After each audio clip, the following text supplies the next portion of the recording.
Hello, welcome to your new moon in Aquarius. Wait, is that what it is? Yep. New moon in Aquarius reading, general reading with Chrysalis Invictus Tarot. I'm really feeling this new moon as it's unique. Okay. So overall energy is the feline reversed. We have this guy coming out on his side. Yeah. Okay, beautiful.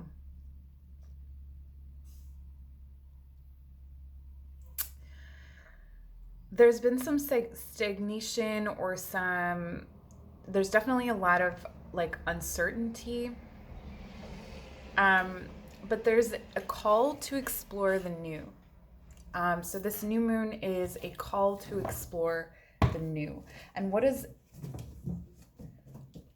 cool about that is that new doesn't necessarily mean new. It's infusing already existing things with new energy.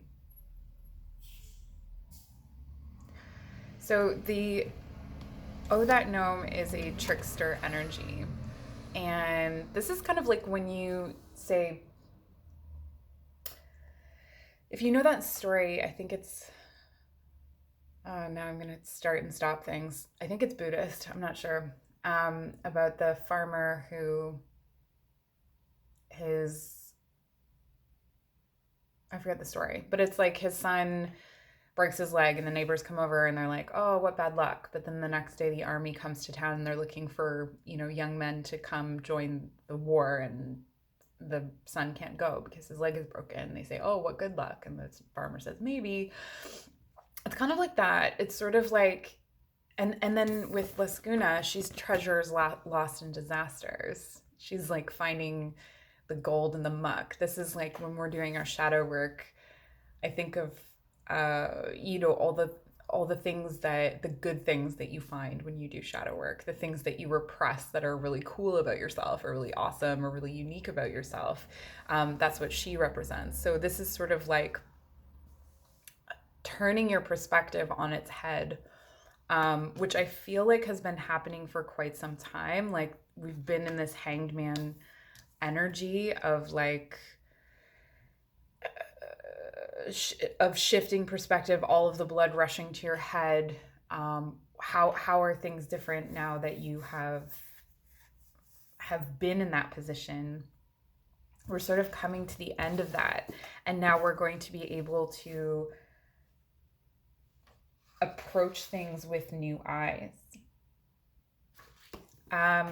The feline represents tidying up loose ends and delayed completions. So again, like, this is sort of the hanged man energy is what I'm getting from it.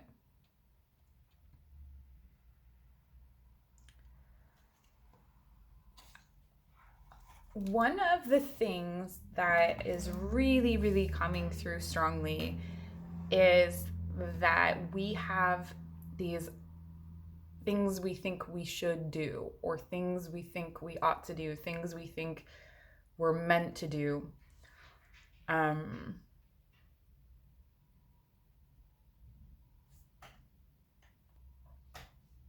apologies. There was some big sounds happening. All right. So the things that we think we should do. This hanged man energy has been about questioning that. It's been about, do we need to do that? Is that true? Questioning self-beliefs. I watched back a video and I say a lot, and now I feel really awkward because I'm trying not to say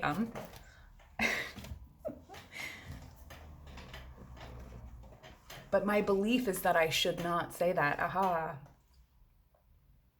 Okay. Yes. There is something we have been sending out into the world that's kind of well-intentioned, but it's kind of rotten.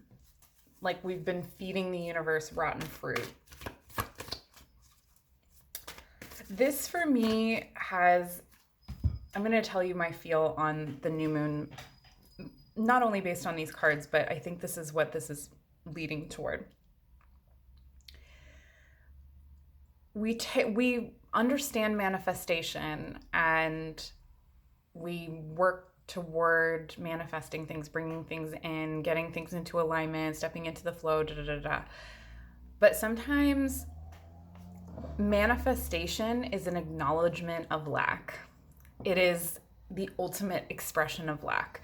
So while it's meant to be like calling something in, you're calling something in because of a lack. And the soul shrinker, when he becomes more ugly, the uglier society is. He's a mirror for society. Yeah.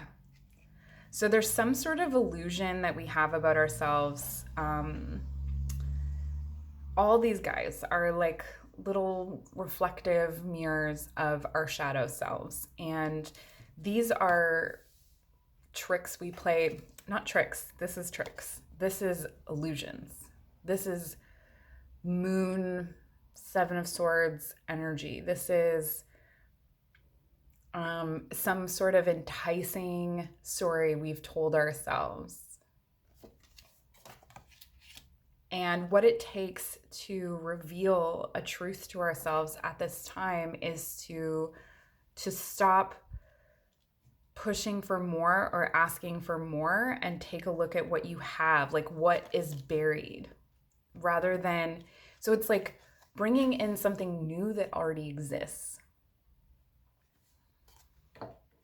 Revitalizing relationships that already exist, making them new, as opposed to getting a new relationship.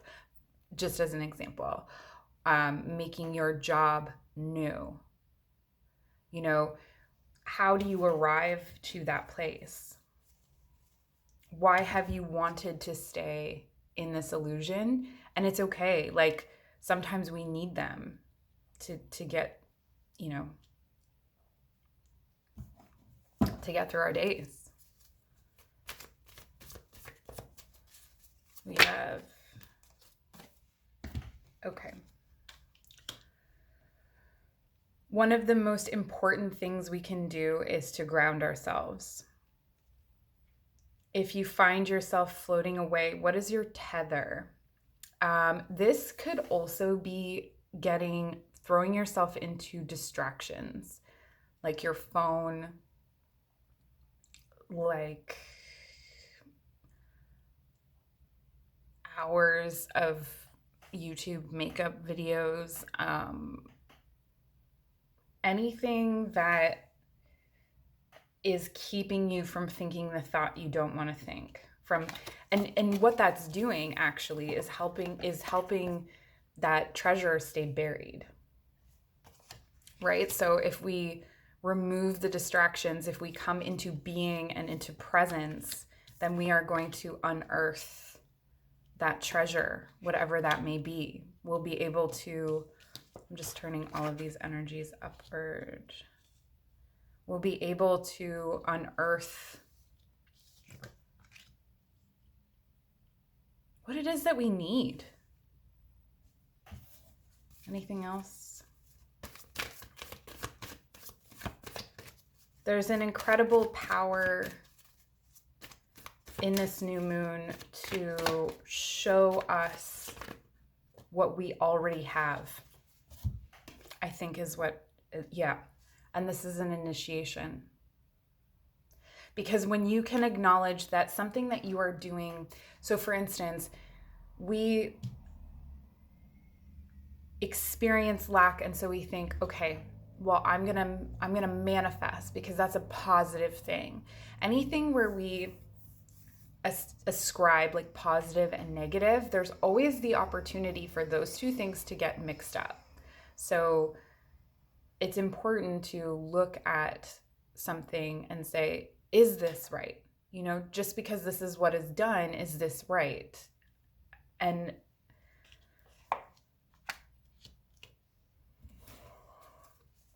you don't get through the gate by falling back on a habit. Yeah. And this is where we're headed, is this bright mother energy birthing something new, an initiation, a fresh new perspective, new energy, new love. I'm getting this could be new love for yourself, but there's a bounty on the other side of just accepting what you have. Part of that is trust that I don't need to ask for what I need because it's already coming to me, right? I think I'm going to leave it there.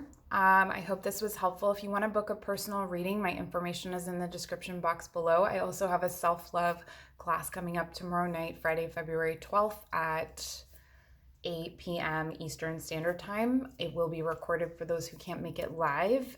It's going to be a really, really beautiful practice. I'm really excited for it. So all of that's down in the description box below. Please like, subscribe, share, and take care.